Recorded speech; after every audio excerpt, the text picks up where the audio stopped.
Taylor out. We got. You made the hire official today of Pat Stewart. What felt right about that connection and how he can help this organization? Well, Pat's been a part of five Super Bowl teams, right? He's been part of 3 NFL teams. I've worked with him twice before, which, it's that when I say that, that's not friendship. That's knowing how adaptable and versatile he is. We're moving into a space in personnel where no one really knows what lies ahead. So you just need really smart people. And the concepts, I've always really appreciated the Patriots. If you're in the NFL, there's really 2 grading scales. The Patriots, the Belichick scale being one, which really takes into account, how you value different positions, and that, as they relate to others. Pat's always been really a difference maker, I think, in thinking about that, talking about that. So as we move into this new space in college, where you now have added in both recruiting, retention, and now finance, I think Pat's just another really, really smart person who can help us with that, take our evaluation skills to the next level. I think Keith Williams has done a phenomenal job for us.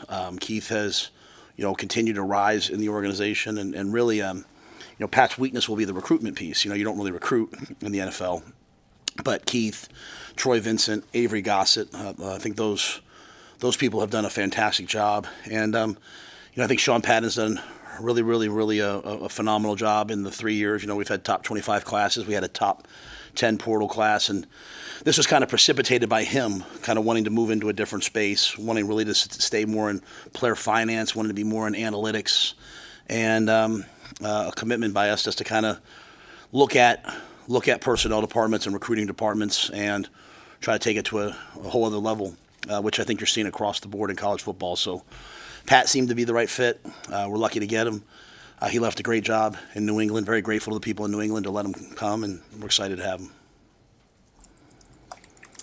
Is he going to handle a lot of the transfer evaluations too? Because he kind of head up a scouting of being able to, evaluate transfers as they go forward. Yeah, I think he'll oversee. It's kind of like any other coordinator, right? It's the same as like Dana. It's the same as Butler. It's the same as Zach. He'll oversee it. He'll implement, the philosophy. The way we evaluate college players within the portal is going to be different than the way we evaluate high school players. And then the valuation that goes on top of that is completely different. Used to be, hey, we'd love to offer this guy a scholarship. We'd really love to have him. Now it's, hey, at what value financially are we willing to put on him? So, we'll build out the people below him that work with him. As I said, I mentioned some of the people already, Keith and Troy and Avery, and there's some more to be added. But I think he'll oversee that. I think the grading scale and the things that we're looking at, specifically in college players, will come from him.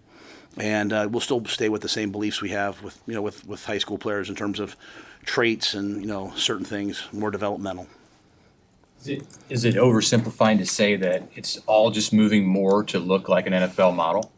Yeah, I mean, even the rules, it used to had to be the 10 countable coaches, and then this year they allowed you to kind of change who went on the road. And there's some proposals out there that, like I remember listening to Notre Dame as they were in the college football playoff, substituting and having some of their recruiting staff out on the road. I think even a couple of their female work employees were out there, which I think is wonderful. And I think, it's opened up a space, much like the NFL. I mean, why? Why do your coaches also have to be the people on the road? They already work enough. And so I think things are moving actually in the right direction. And having people, what Sean has done in terms of building out the databases, and I mean, it's a full-on financial, model.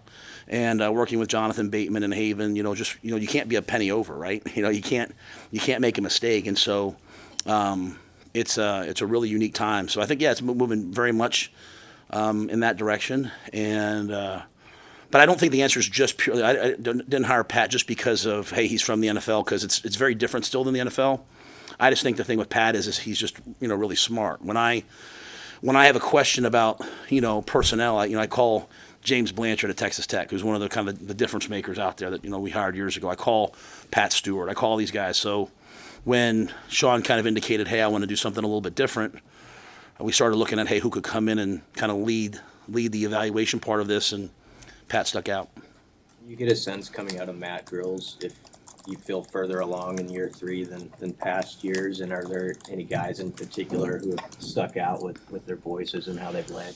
Oh yeah, well, I mean, we're certainly further along than we ever have been. I mean, just looking at us physically, right? I mean, one of the hard things that we've done is we've taken a lot of young players in the first 2 years, which leads to a sort of a young, physically and mentally immature team at times.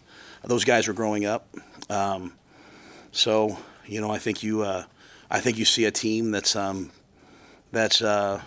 bigger, faster, stronger, understands more what needs to be done, takes on things in a much more mature way less distractions. To isolate any one player, I don't know that I could, because I think there's so many doing a great job. In good news, there's not one person that's not doing a good job. There's no one that's sort of in the doghouse per se, as there have been in years past. I think everyone understands what's at stake. And, I think, the guys we brought in the portal, they've been excellent additions. But the great news is they don't stand out so much. It's not like, oh, wow, they're so much better than everybody else we have. I mean, I think you see a ton of competition, which is exactly what we want. Hey, how much have you seen just in the couple of months that Holgerson, between the Pinstripe Bowl and today, how much has he just sort of taken charge of the culture on that side of the ball and maybe even tweaked things, even though there hasn't been a practice or a game? I don't necessarily know that he's changed the culture. I think, I think really at the end of the day, our issues offensively when we've had them have just been consistency. And I think I stand on record as I think I haven't said that. Just think sometimes we just did too much and tried to serve too many masters. I think he's kind of come in and just been like, hey, these are the things that we're going to do. And, he hasn't changed the terminology. It's still the same offense. It's still the same things that we were doing before. It's just kind of dialed down into what he feels like and the staff feels like we're going to be good at.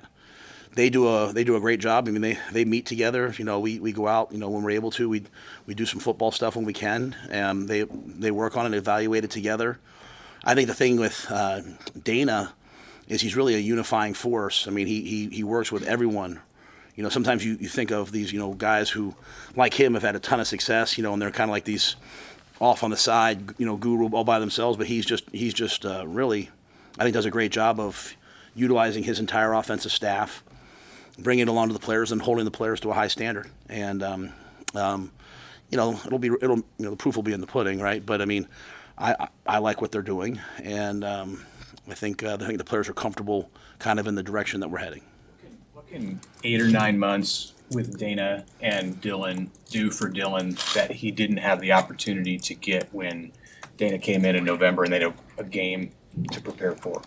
Well, I mean, in general, right? I mean, if you go back and look at Dylan's year, I mean, as a freshman, I think he did a lot of things that were not a lot of freshmen do. I think he was really up there in terms of passing percentage and all those different things. And then there's things I know as a freshman he would love to improve upon. So he's going into year 2 now.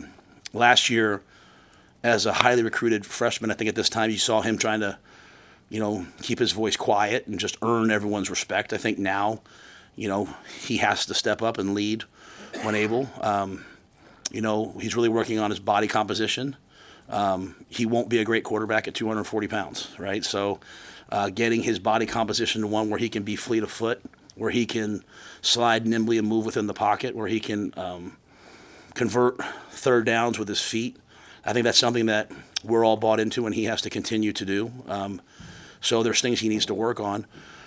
But also, just another year in the system, another year of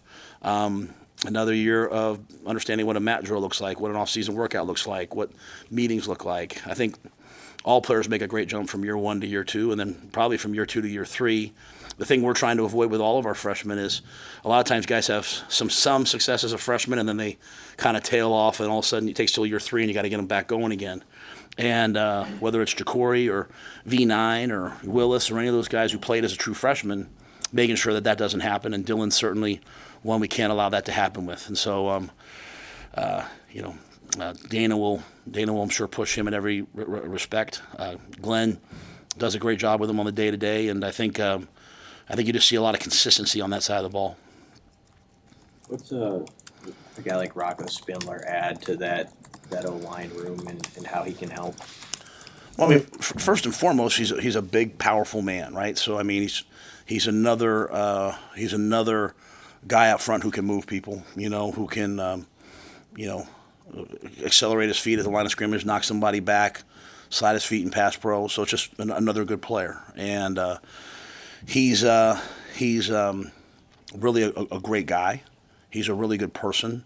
He fits the culture of that room.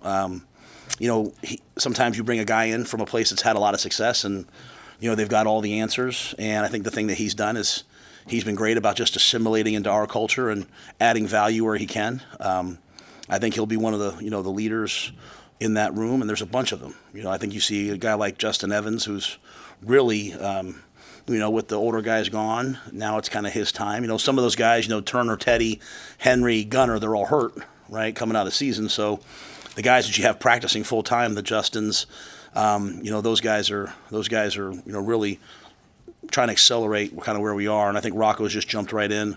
Great guy to have, be around, very mature, and I'm excited to do some football with him. I know you said last time you were up here, it's not the time to necessarily slot guys on the O-line, but Evans, does he start at center this spring, or how does that work? Yeah, I think he's been, we've been rotating both at left guard because he's had success there and at center. We have a lot of guys, that we're excited to see play this spring.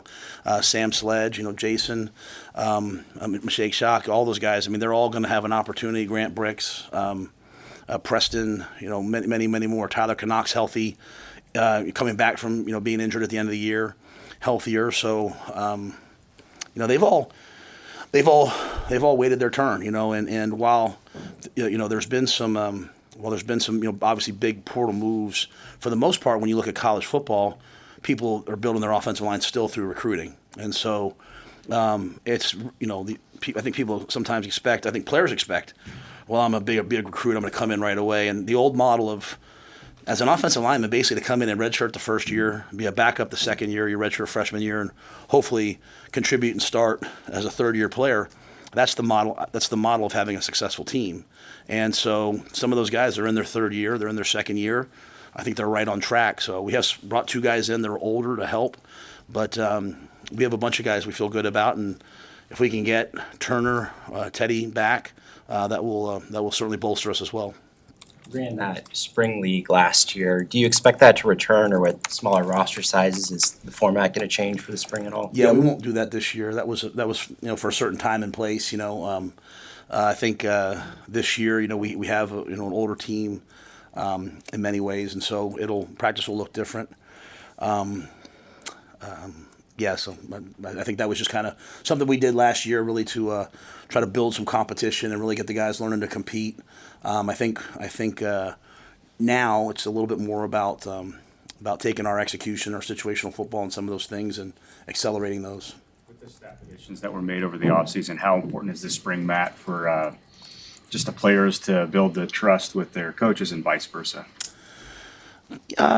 Yeah, I mean, I think anytime you bring new people in, I mean that's college football now, right? There's going to be, hopefully not a ton of staff movement every year, but there's going to be player movement, and so we have to make decisions based upon really production and professionalism, not potential.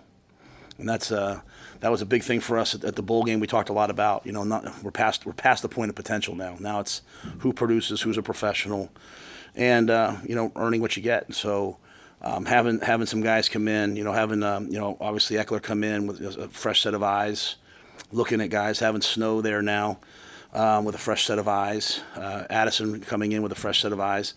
Sometimes maybe you're a guy that you're kind of down the depth chart at your position, and someone comes in and sees something in you that the previous guy didn't see, and so I think that gives a lot of guys opportunities.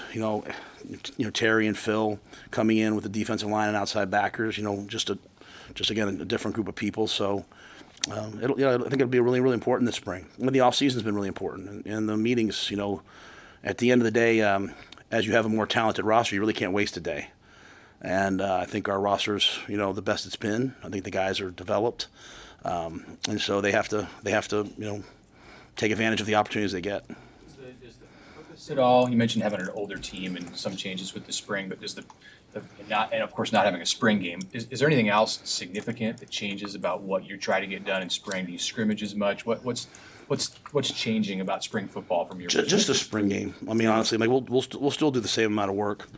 You know, really, we had never really done the spring league before. We did that last year, and again, it just kind of felt like that was a team. We're kind of where we were as a team, and we had 3 quarterbacks. We were all trying to evaluate, or so there was a lot more moving pieces than back then, or maybe 2. I can't remember at the time, but 2 or 3. We were trying to evaluate everybody. So I think we're just a little more settled in. But yeah, we'll still be. I mean, these are still young players that have to become good players, right? And so I think that's one of the things we're gonna. There's a lot of people talking about just go to OTAs and don't have spring football. I think that would be a complete and total mistake. There's a lot of players here that don't know how to properly tackle at this level, don't know how to block at this level. I remind our coaches, because several of them have been in the NFL.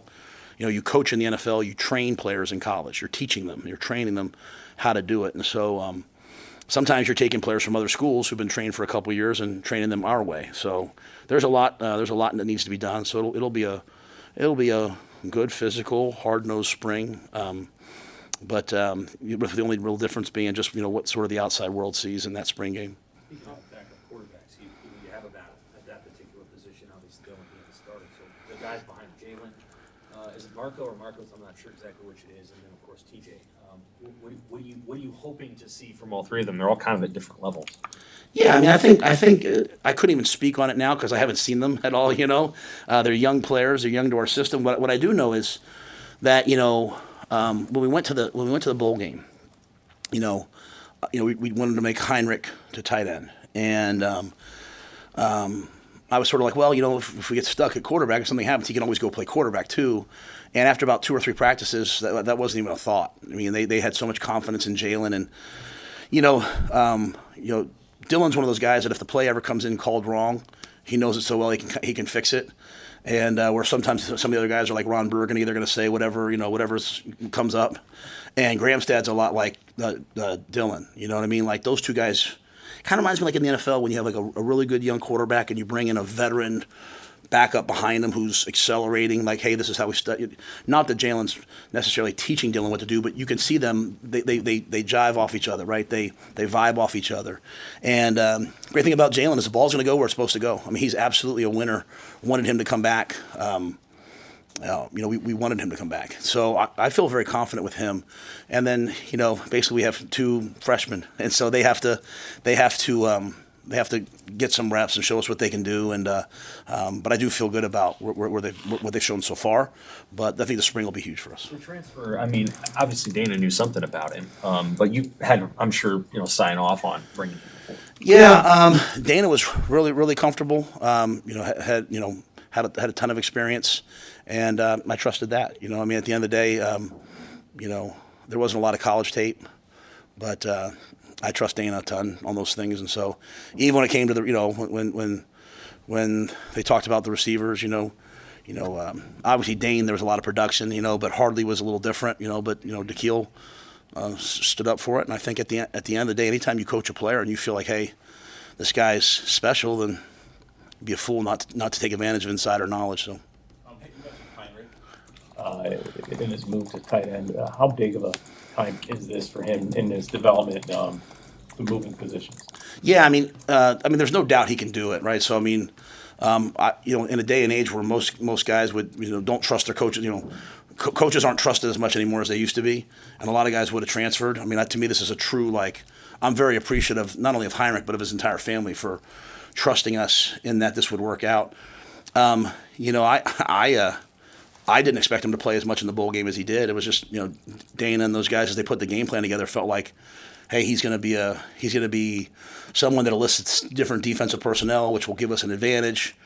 And he was physical. He can really run.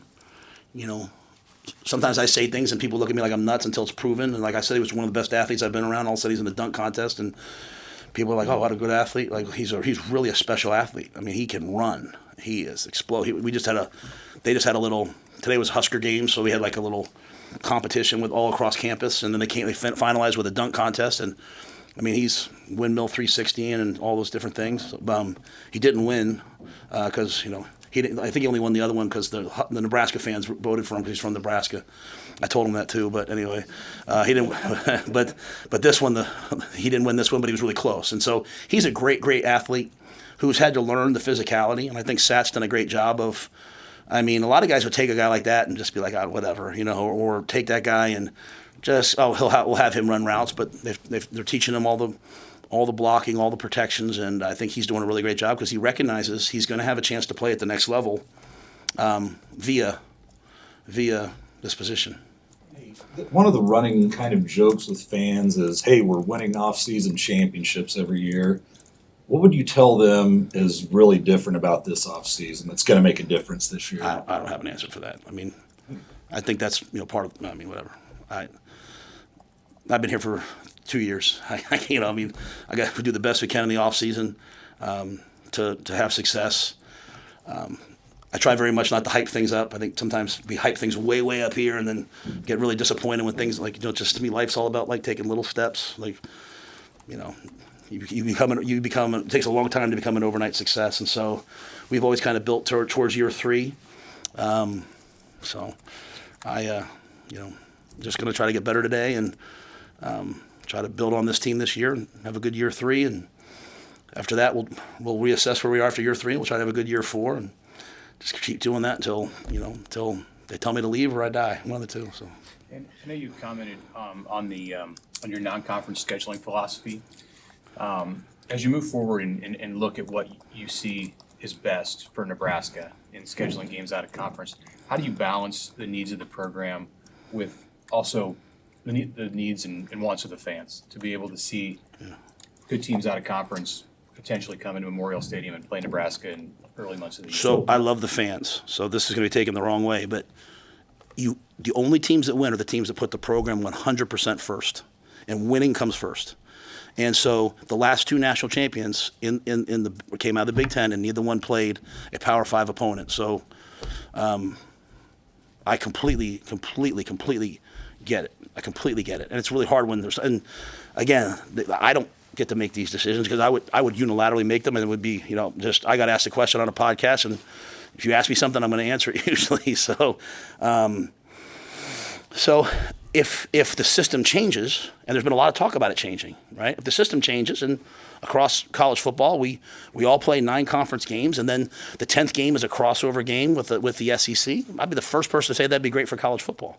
So I'm not in any way, unless you're at the group of 5 and you're counting on these games to fund your athletic department, right? This will continue to kill those programs, but I'm all for all of that. It's just why you can't complain like, oh man, we get screwed in the scheduling every year, and then say these things like, can't be both. We can't be victims and yet so. And then I think the biggest thing everyone has to understand, honestly, is what I'm seeing from Troy, and I see Troy taking a lot of heat on all sides. Like, this is going to be a financial game. I mean, Trev said it from day one when I got here. He's like, hey, Matt, you should consider this job because we're the only Big Ten school with no debt, and we're in really good financial shape and all these different things, right? And he was right. He kept saying, hey, revenue sharing is going to come. There's these lawsuits. And I would sit in meetings, and people kind of look at Trev like, is he sure? He was 100% right. So everything that Trev said has shown up. So now it's about who has the money to both pay their student athletes through revenue share at the maximum amount and still provide the services for everybody. So there's going to be a lot of schools now that are going to butcher their athletic programs, right? They're going to just say, you know what, like, hey, these are basically club sports. Now they don't get to eat in the training table anymore. I don't want that.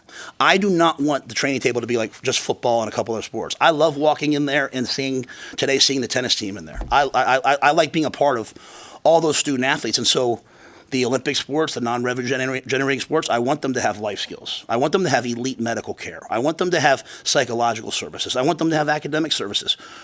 If you're paying the players, where does that money come from? Like, where does that money come from? So it's going to come from new concessions deals that are the best thing financially. It's going to come from all that. Now, I'm stupid for even saying this because I'm going to take a bunch of heat for it, but it's just like you can't have everything. You know what I'm saying? Like, we really want to win, but we also want this, but we also want this. It's like, you know what? When I go recruit kids in Florida and Georgia, and they're like, Coach, when are we wearing this uniform and that uniform? At some point, I got to be like, it's kind of hard for me to say, hey, if I do that, people are going to be upset. do you want the good recruits? We got it. We got to just make a decision here, like where we want to go. And so there's a big financial component to this, and we actually are in better shape than most teams. Like because we don't have the full amount of sports that a lot of Big Ten schools have, but we don't have the 14 or 16 that the SEC has. So I just think there's a lot of really hard decisions, and I think when you get to tough times like this, you need strong leadership, like Troy Dannon, like obviously Jeff Gold. Hopefully me in football, hopefully other coaches to make decisions that need to be done. And if every decision you make is popular, then you're probably not making the right decisions. And so, but I completely get it. I completely get that we want all of these things. But, like we beat Colorado this year, right? And at the end of the year, how much credit do we get for that win? We didn't get a lot of credit for that win. It was like, Colorado played in the Big 12. And so they didn't play the same teams we played. And so, at the end of the day, it's all about how you look at the end of the year. And so, we have to be a better team. And so I'm only focused on us. But when asked, I think we have to be unabashedly, I've said from the very beginning I got here, we have to be unabashed about investing in athletics, and we have to be unabashed about doing the right thing for right now. And that's difficult to do. I appreciate Troy's leadership. I think, I see him, I saw him yesterday, and he can't spend more than 3 minutes with me without having to go take a phone call about something, because these are not trying times. There's a lot being probably thrown at him, but, that's why he came here, because he wanted to be a part of what I think we can be one of the best athletic departments in all sport. And so it's just going to be you have to make some hard decisions that are going to be unpopular for now, but hopefully 10 years from now, people will look back and say, wow, that was really bold. That was really smart. That was really innovative. Thank goodness we did that. Those are the decisions you have to make. How do you balance trusting your own sort of program instincts with what you see best practices of Ohio State, Michigan, Oregon, Georgia, all those other programs? Like, do you always have like a half an eye on what somebody else is doing to innovate and seeing if you match to that? In terms of like in certain areas, or just overall, like is there something that program has that you want, that kind of thing? Oh yeah, no, that's a great question. I think especially in the time that we're in now, right? Where I was reading, there was a Rick Pitino article the other day about, how he had to change his philosophy on the portal from year 1 to year 2, and how they, went and studied Houston. And so it made me start thinking, so I'm constantly on the phone with people that'll talk to me about, hey, what, how are you handling this? How are you handling that? Because it's all brand new. Like the time that we're in right now, Sam, with RevShare reminds me of being in Carolina during COVID, where I would do a 4-month schedule. And all of a sudden on Thursday, a new memo would come out, and there'd be brand new rules. And I'd go in and I'd run to the office and I would do a whole new schedule. And then all of a sudden the next Thursday, a new memo would come out, because they were just really trying times. And it was like, all right, you had to just constantly adapt to the things that were thrown in front of you. I think we're going to do RevShare one way, and then all of a sudden it changes or something. There's a new, and it's not even April 7th yet. I don't even know if what all will happen. So I'm always just trying to, stay up to date with both what we think is best, talking to Troy and people like that, but then also talking to people at other places. And at the end of the day, the what are the differences? What are the issues? What are the pain points at each school? Right. So, if you're coaching at Florida, if you're coaching at Miami, recruits are driving to you every single day. If you're at the University of Nebraska, you have to work really hard to get people on campus. So we have different things, right? So it's like they have maybe a different issue. We have our own issue. So just trying to balance schools that are in similar situations. Hey, how are you doing this? How are you doing that? So it's, I think that's the job, right? It's just constantly evolving and figuring out, hey, what's needed for us and what's needed now, while also looking at best practices. Indianapolis for the combine, obviously. What are your thoughts on just how those guys performed down there, especially Ty with his big day? Yeah, we were only able to go for one day, and I thought it was really important. We try to go every year. I mean, I don't know the last time we've had 4 guys be at it, but, we were proud to have 4 guys at it, proud to have, I was able to go to the Senior Bowl. I wasn't able to go to East West, which Nash let me know about, which I apologize to him, but went to the Senior Bowl for a couple hours just to show those guys some love, and then went to the combine. I was really proud of Ty. I walked right in. A lot of the scouts I've known for a long time, just coming through our schools and stuff. And first guy I saw was like, man, Ty crushed his interviews. And, Ty's been great, right? Ty talking about how great our facilities, how great, Corey and Kristen and Mitch and how they've gotten him ready. The guy that we came in and met, he had a torn shoulder at the time. He was kind of a two-gapping nose. To see him out there running a 4.83, to see, Thomas out there running so well. And I didn't get to see Thomas because he was in a ton of medical stuff that day. I'm proud of those guys. I'm excited for those guys. Excited for Isaiah. I'm excited for Tommy. I'm excited for. There's a bunch of other guys too, that didn't get invited there, but they'll do really well on their pro days. And so, the investment we've made into player development, food, nutrition, athletic medicine, training, that's paying off when you see guys at the combine. It's also paying off on our own team. When I say improving the roster, I don't just mean going and getting different players. I tell guys that all the time. I'm talking about getting guys to be at the fastest and most explosive they've been in their lives. We've had 2 NFL teams this year try to hire Corey. We've had an NFL team come in and try to hire Mitch. Like, we're hiring the right people. Keeping them has been the challenge, which we've been able to keep those guys so far, knock on wood. But I think we have some of the best in terms of development. And when we go out there and, Thomas is in the top 2 or 3 athletics at all tight ends, when Isaiah runs a great time, when Ty's runs what he did, and obviously Tommy's still coming back from the injury. But when they see that level of athleticism, hopefully that signals to recruits, hey, if I go there, I'll get developed, and signals to our players, buy into what we're doing. Sometimes players think like, well, I need to go train with this one guy way over here. And what's happening right now is you walk in this facility right now, and Cam Jurgens is in there every day, who's one of the best players in football. He chooses to come back and use this facility. Ty's in here right now. Fedoni's in here right now. Bullock, Phelan, you got a bunch of guys that are all in here because this is one of the best facilities in the country and with some of the best people in it. So I go to the combine. I wasn't planning on being on McAfee. Someone grabbed me and said, "Hey, Pat wants you on," which I think is always good for the program. But more importantly, I think it's good for us to talk to the scouts, talk to the people there, and advocate for our guys because I want them to get the benefit of the doubt.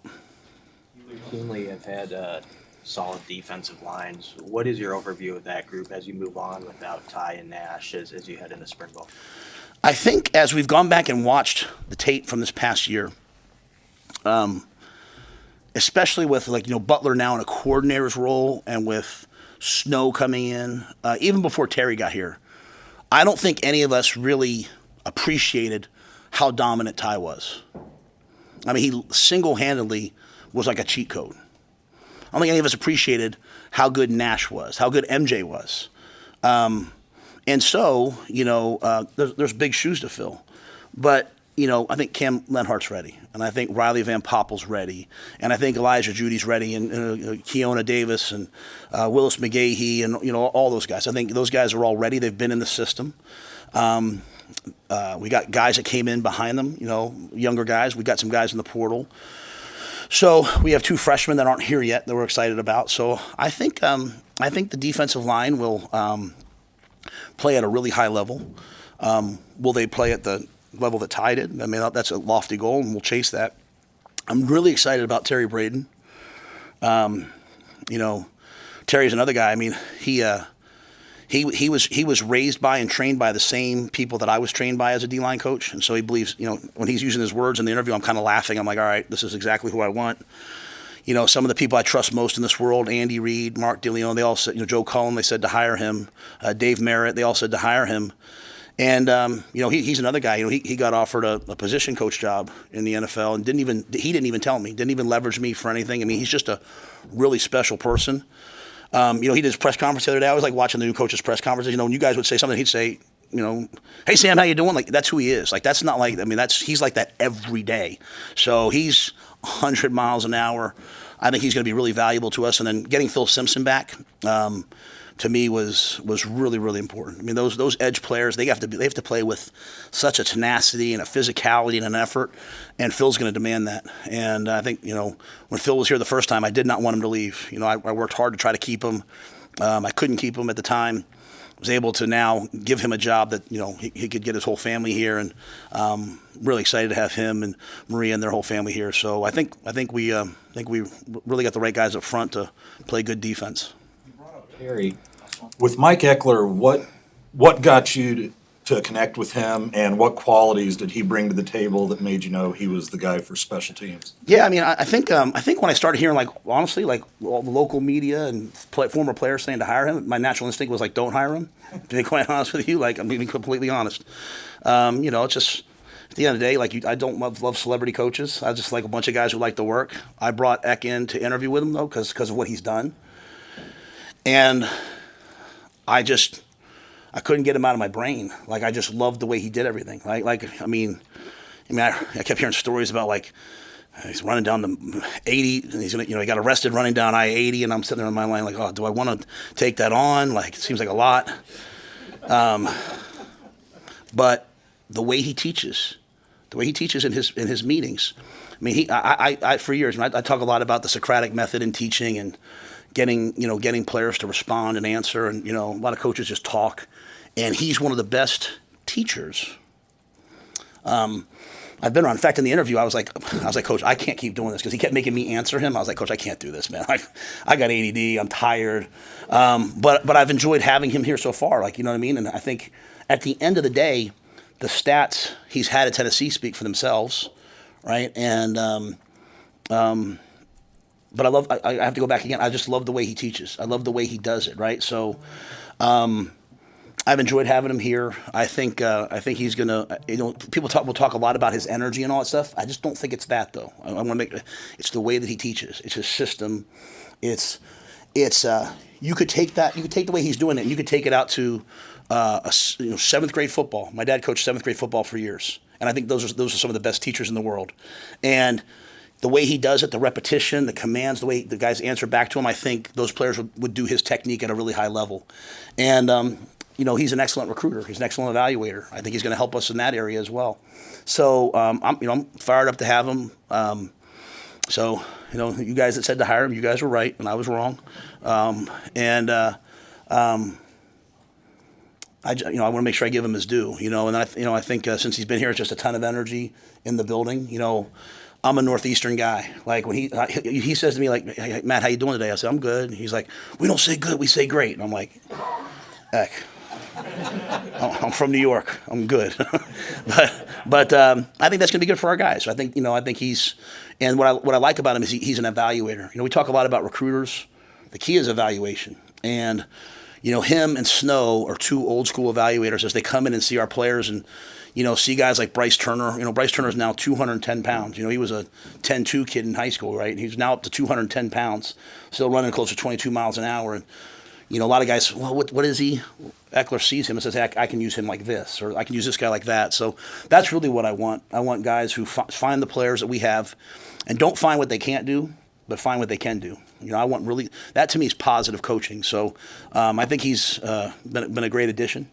And we're only getting started, but already I can feel it. Like we're starting right now at 6 o'clock in the morning. We're starting with a special teams meeting every day, 10 minutes, because him at 6 o'clock is like like a vitamin E. You know what I'm saying? He's got a lot of energy and a lot of juice. And I think it'll be really good. And I need guys who would offset me, because if I walk in at 6 o'clock in the morning, it's going to be kind of fire and brimstone. And he's a ton of energy. So excited to see what he does, and excited to see the things that he brings. And I love what he said in his press conference. He came for all that. He came for the challenge. And I think Brett Maher will continue to help us at a high level, and we'll do whatever it takes to be the best team on special teams in the Big Ten. Well, Thanks, man. 3 players. We'll have Dane Key, Rocco Spindler, and Sam McCullough. So, oh, wow.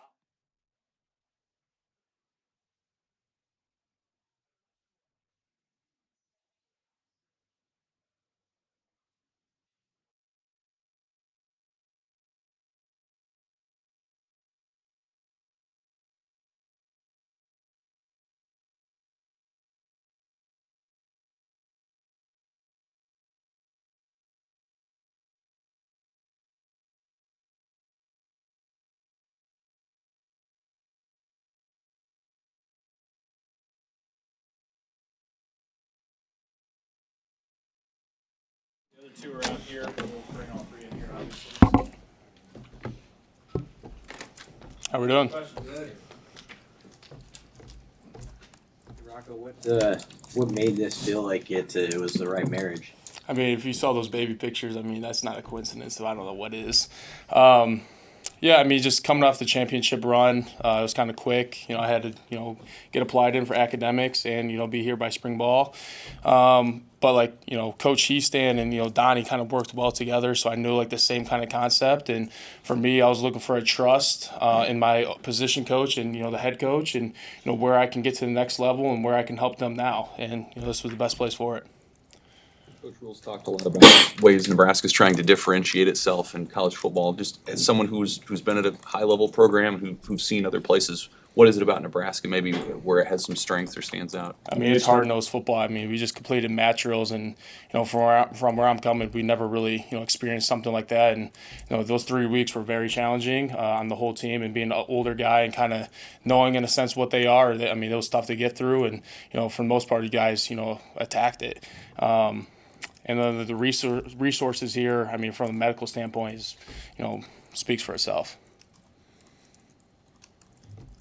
What was the turnaround like? I mean, you were playing in a national championship in January, then you got to go through the process of finding your next team, and then now you're involved in something like mat drills in a very short amount of time versus a normal off season. Like, what's that been like for you? It was quick. It was frustrating, but I had good support from my family and my parents. After the championship on Monday, we flew home Tuesday. And then by Wednesday, I was meeting with their coaches, exit meetings. And then Thursday, I was in, the portal. And Friday, I was taking my first visit. And then I believe I was here Tuesday of the following week. And then just drove to a few other places. And, by the following week, Sunday, I believe I was committed to here. So, I mean, it was a quick turnaround, but, I knew what I wanted. For me, like, I didn't want it into the transfer portal. That's not who I am. But the stars were no longer aligning, and, I needed a new start and, where I wanted to go to get to the next level and help the team, that's going to believe in me, help them, win and, get to the championship run and experience that. And, that's what led me here. What's your idea of what this offensive line and offensive line should look like, and how do you see yourself fitting as a new guy into a leadership spot? I mean, there's a standards, offensive line. I mean, you got to play 5 as 1, and it's not just the 5 best guys; it's the 5 guys that see it through one set of eyes, and that's what this place is, and that's what Donnie's doing, and we have to believe in him. He's got to believe in us, and you got to trust each other. I mean, you got to get to know everyone's different backgrounds. There's new guys, there's old guys, there's young guys.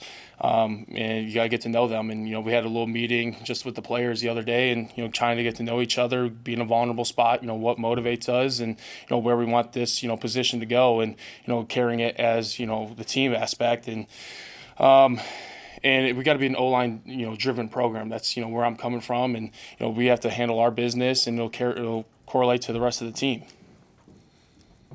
What were your first impressions of Donovan Raiola when you met with him, and how have those first impressions played out since you've gotten to know him better? Yeah, I love him. He's real. He's right to the point.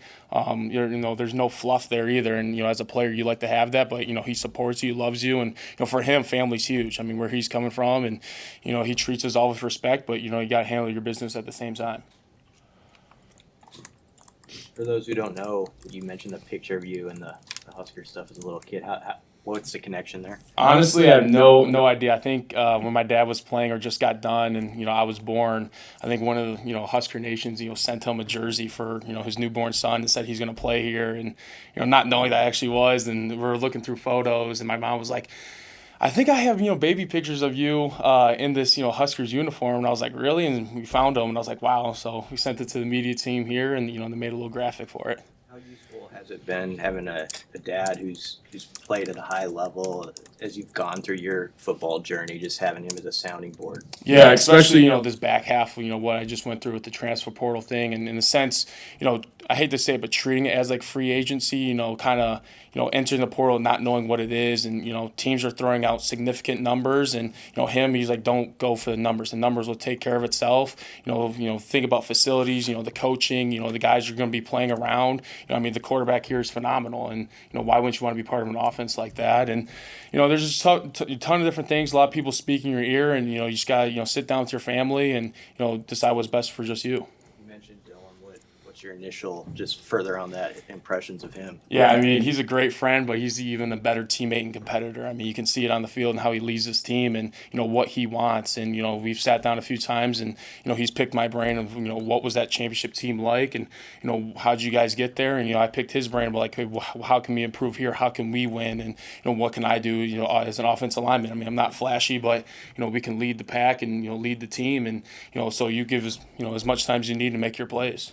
So, I mean, it's awesome, and hanging out with them and, getting to experience what Lincoln's like is, a great bonus to it. It kind of teaches his technique a little bit differently from what we've heard. What kind of drew that? Why did it drew it to you? Yeah, I mean, Coach Heastan, coached over him and he learned from him. So it's kind of, in a sense, what I was used to and, what I know. And for really, it's just down to the basics. I mean, that's all it is. I mean, you have to basic on each play and, trust your technique. And that's all it is. I mean, there's a run and pass and you got to just do both. Coach Rhule was just in here talking about this spring and the opportunity for young guys in your room because there are a number of older players who are hurt. Have you had enough time? I mean, Matt Drills presumably would give you time to see some of those young players and coming from where you're coming from, what do you think of those guys who are, second, third year players in this program? I mean, they're tough as nails. I mean, to get through match drills and not just to get through it, but attack it, I mean, it speaks for itself. I mean, it's no joke for Coach Campbell and what they have what their team doing. And, when we're doing drills, as just an O-line, just players, I mean, you can see, like, the growth that they're doing and believing in Coach Donnie there. It's there, and then now, bringing in some old guys and, injured guys too. I mean, they're critiquing them on every snap, every play, and being blunt and straight up with them, and that's how you trust each other. I mean, you want to hear that criticism, and sometimes you don't, but I mean that's how you get better and have a standard here at Nebraska. I want one more question about the match drill. I mean, Notre Dame's a pretty tough football team from everything we saw. Are you saying that you were even taken by surprise at the difficulty of the match drills when you got here? Yeah, it was no joke. I'll be honest. I even told my parents, I'm like, I did not know that they take match drills like this serious. And I mean, it was really tough to get through and attack it. And it's legit. This is a hard program to be a part of, and that's why it's going to get down to 105. But it's going to be the right 105 guys. Thanks, Rocco. Thanks, guys.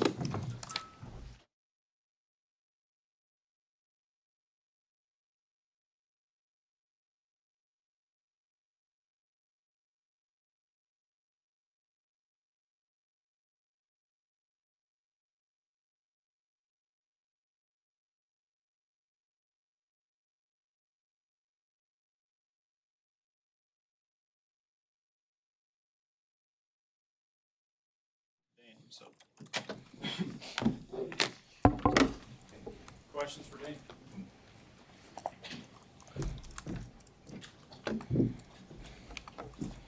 Dean, what have your first impressions been of Dylan as you've gotten some time with him and just getting to know him? Yeah, Dylan, he's a really good football player. And he's one of the main reasons why I chose to come here because of how good of a football player Dylan is. Hey, Dane, what about your relationship with Coach Shorts? Made this decision? What impacted this decision for you? Yeah, me and Coach Shorts, we have a really good relationship. We're laughing, joking all the time, but he knows the type of player that I want to be, and he knows the type of player that I can be. So that's ultimately why I chose to come here. One of the other reasons because I spent a year with him last year, and we developed a really good relationship on the field and off the field. And he knows the type of things that I need to focus on for this upcoming season, and that's why I chose to stay with him. What are you focusing on? The main thing I'm focusing on is just playing faster. Sometimes I would tend to get a little tired last year because I played so many snaps. But then playing with Coach Hogue, he wants us to play faster. So being around him, lining up fast, and just putting that on film that I play faster and I'm faster than how I can play. So that's really one of the main reasons also. It's a young room, relatively speaking. What do you feel like your leadership responsibilities are for you just got here, yeah, but you're also the old guy and the most productive? Yeah, that's one of the main things that Coach Rhule also told me when I chose to come here. I was going to have that veteran leadership once I stepped in the room. And, that's something that I'm I'm glad to have that role because it just gives me more motivation to want to be that guy. There's people looking up to me in that room, so I know I gotta bring my game every day, and because I know there's people behind me looking up to me, and I just got to do what they expect me to do. What were SEC secondaries like competing against for the last 3 years? How good were they, and what was the challenge? Yeah, really talented. I've went against several first round corners, and I think my film can show that I can be that type of guy. And I played against them, and I've competed against them. So I would say the SEC corners are very talented. What's the one area maybe where you got that much better from your freshman and junior year, having to face that kind of competition? It's just having the mentality. I would say just having that mentality because, the guys that you're lining up against every weekend are going to play on Sundays. So you just got to have – I just had to have that mentality stepping on the field from my freshman year to my junior year last year of that these guys are NFL guys and I'm an NFL guy, so I got to have that mentality of I got to beat this man across from me. Based on what you've learned about these guys and at the receiver group in your time here, who are you excited about playing with, sharing the field with in the fall? Yeah, I already played with Harley Gilmore. He's a special football player. But I would also say I'm just super excited to play with Ja'Cory. He had a really good freshman football season last year, and the way that guy moves, it's very special. I haven't seen too many guys move and shift the way that he can, and I know that he can be a very, very special football player. Rocco was just saying how those mat drills were no joke, caught his attention even coming from Notre Dame. What do you make of what you've seen? Yeah, mat drills, they were it was interesting. We didn't really do that back in my old school. So just experiencing that day one, I think I went back and told Coach Schwartz, I was like, yo, what did I get myself into? But, ultimately that's just going to make me have a stronger mentality. And I'm super glad Coach Rhule makes us do that because it lets you show who wants to be a part of this team and who has that mentality to play on Saturdays. You mentioned that NFL mentality that you have. What have you maybe learned from your brother and the success he's had in him getting there? Yeah, my brother teaches me a lot. I'm just super glad that he's been a part of my life because he's paved the way for me. So just seeing how hard he's worked and to see where he is at now, it shows me the type of mentality that I have to have and the type of work ethic that I have to be that type of player and get to where he's at. Was it hard to leave Kentucky? I mean, your family's there and they get to see every game. Now they're going to have to come out here. Yeah. Was that difficult? It definitely was a difficult decision. It was something that I took a couple weeks to decide what I was going to do, but it was ultimately something that not only myself, that my family also agreed on. So it definitely was hard, but I'm super excited to be here, and I just know that this football program is very special, and I'm just so glad to be a part of it now. For those who haven't experienced mat drills, why are they so hard? What is it? It makes you focus on the little things while you're tired. When you're tired, you tend to not think about the right things, like as simple as hitting your chest on the ground. And you can, the mat drills could be 10 minutes max, but when we start doing the little things wrong, then that tends to lead into being a 30-minute mat drill. And Coach Rhule, it really focuses on making sure we do the little things while we're tired. One more follow-up on Dylan, because you mentioned it was important as you were deciding. When you visited, what do you remember about that connection? Was that important right off the bat that got established, and when you met him on the Yeah. So Dylan actually, Coach Schwartz was here for the bowl game prep for you guys. I didn't go to a bowl game with my previous university, but Dylan was one of the first people to text me when I entered the portal, and it was also because Coach Schwartz was also here. But Dylan was one of the first people that texted me, and when I came on my visit, I think Dylan was with me every second of my visit. So I like to pay attention to the little things, and I mean if the guy throwing you the football is around you on your whole visit.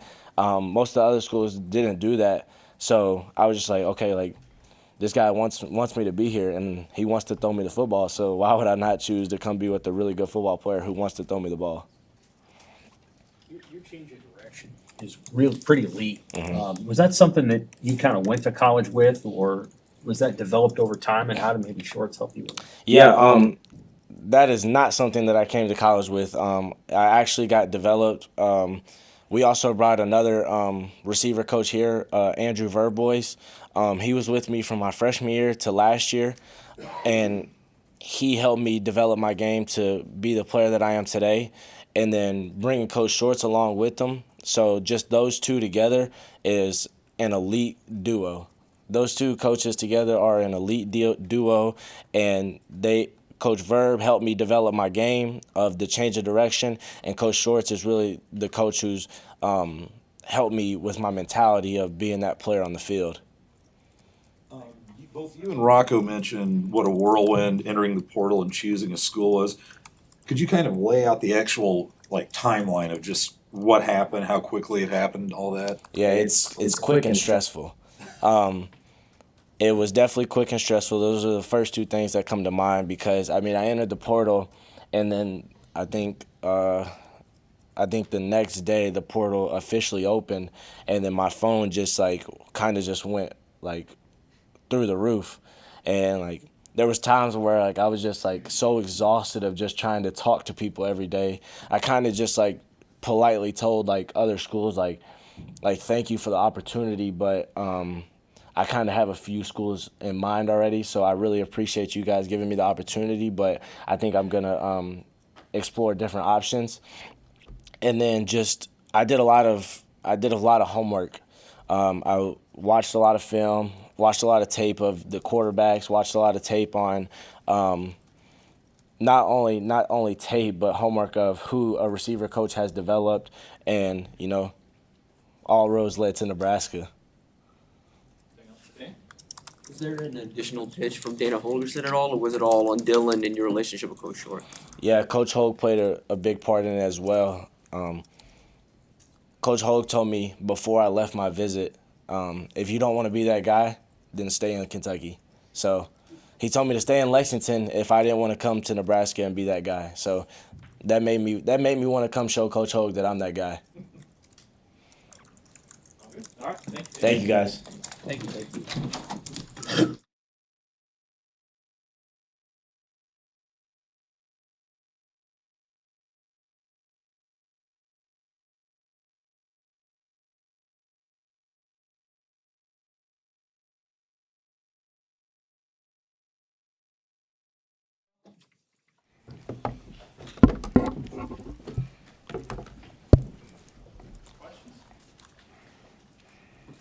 You came here, I don't know, 2022? Yes. What do you remember about the crowd that night? And how did that maybe inform what you thought of Nebraska when it came time to look for teams? Yeah, I thought that game was the craziest game I played in that whole entire year, including we went to Ohio State and some more places. I thought the atmosphere was crazy. It was my first college night game, too, was here, so I definitely got a great feel for the atmosphere and the crowd, and I've already known about the sellouts and stuff like that. We talked about that, the whole week, so it was a good experience coming here. What were your takeaways from mat drills? The other guys have talked about the kind of the difficulty, the challenges of the mat drills. What were your takeaways from it? Mat drills is made for you to struggle and to get closer with your guys on the team. So I felt like it was a struggle, but everyone needed to go through it. You know what I mean? It just got us closer as a team. In reality, that's what it's for. Those 2-3 weeks of going through that is really just picking up the guy next to you, competing with the dude next to you, and it's basically the players versus everybody, players versus the coaches, the staff. You know what I mean? It's isolated. It was just us, so it just made us stronger. There's been a lot of talk since you signed here that it was important for you to be able to find a spot on the defense. Clearly, you're a versatile guy. Is that accurate? Is that an objective for you to be able to play basically one position and specialize at that? Yes, I'd say now in the point of my career, I just want to, be closer to the ball and kind of specialize in one area. I feel like I definitely still have the versatility to move around in packages and things of that sort, but just kind of having a home as in like a everyday individual home. At Oklahoma, I would move around a lot depending on the day and things like that. Same at Indiana a little bit. So just finding a safe space close to the ball. You know where that is yet? I know you haven't practiced, but Mhm. where do you go in the Jack. spring? Look, Jack. Yeah. Jack. You played in the Big Ten and the SEC, so you know both leagues. What are the differences between the leagues in terms of what you see from opposing offenses? Yeah, I'd say the Big Ten is like more traditional, like run heavy offenses. The SEC is a little similar depending on the team you actually play. I'd just say maybe with a little bit different dudes, but probably better receivers on each team. And the Big 12 was kind of like all like creative play, like different types of formations and stuff like that. So, they each kind of got their own little spice to it, but, I'm a big fan of how the Big Ten gets down. Why are you a fan of the Big Ten? Just because of what I said, traditional kind of, just head-to-head football, run heavy too. So I just, I feel like it's kind of where I thrive at and where I showed I thrived at fresh out of high school too. What's helped you growing up as a son of a coach and just that background in your life? I'd just say always being around football. I've been around it for as long as I can remember. My latest memories go back to me running around an indoor as a little kid, just watching the older guys practice. So being around him has just helped elevate my game from a standpoint of I've been around it my whole life, so I know how it goes. No stage is ever too big. At your Jack spot, has there been a certain weight or you're trying to get to for your frame this year? Yeah, I'm gonna get to about 240. So around that area, maybe a little heavier too. So we'll see how it goes and what the coaches think, just with how they want to exactly use me. So we'll see how it goes, but my plan's about 240. What did you play at like last year? Last year I was about 230, 232, around there. I know you've got roots in the Kansas City area.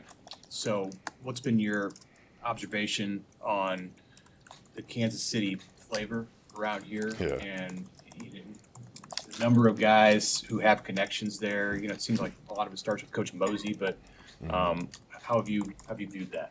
Yeah, I didn't realize actually until I got here how much you guys like Kansas City, and things like that. I actually didn't know that until I got here. So I guess it was like a comforting feeling kind of just seeing it from everybody, 'cause I didn't know. But I have a lot of teammates from Kansas City as well. So that's kind of been cool to pick up on, especially some of the younger dudes who are from around Kansas City, guys, telling me I came to watch your game when you were a junior, and they were in middle school still at the time, some of the dudes. So it's been cool to, kind of get back and hear those home experiences. You had you had a connection to Mosey, right? You were Blue Valley North? I was at Blue Valley North. Yeah. So what can you talk about him and your connection to him and how maybe he has had as big of an impact for those of us who don't know him as well? So he wasn't directly with me. I don't know if he was at Blue Valley North after I left, but I know before that he was at in the Lee Summit area. So he was he has a connection with a lot of the dudes from the Missouri side of Kansas City. And obviously I'm close. We joke around and we talk a lot just because we're from around the same area, know a lot of the same people. But me and him never directly worked or anything like that. Hassan, given your unique skill set and versatility, what do you hope to bring to this Nebraska defense? A lot of playmaking, especially on my last year. A lot of playmaking, a lot of aggressiveness, and showing my physicality close to the ball. I feel like I only got to show a little taste of that the past 2 years with the chances and opportunities I had close to it. So finding this home, I feel like I'm gonna be showing a lot of playmaking abilities this whole season. Do you sense, obviously you're hungry, but watching Trent, guys like that, let's make the most of this 1 year. Yeah, me and Trent, we talk about that every single day. We text each other throughout the day too, just making sure we're staying locked in. We know this is our last opportunity. Me and him have connected really close since we've gotten here. So, it's just we're approaching it with a pro mindset this whole season, this whole off season as well. So it's been good for us. Working in the room and getting to know some of the guys on the defense. Is there any young guys that have caught your attention so far? Williams, the DN, I mean, he's huge. First of all, to say that, but, you know, I've been working with him a little bit too. You know, he's really natural pass rushing. He was 270 the other day too, so the way he can move and how big he is, like, that's a dude I could easily see him going in the first round at some point. Thank you, Hassan. Appreciate you.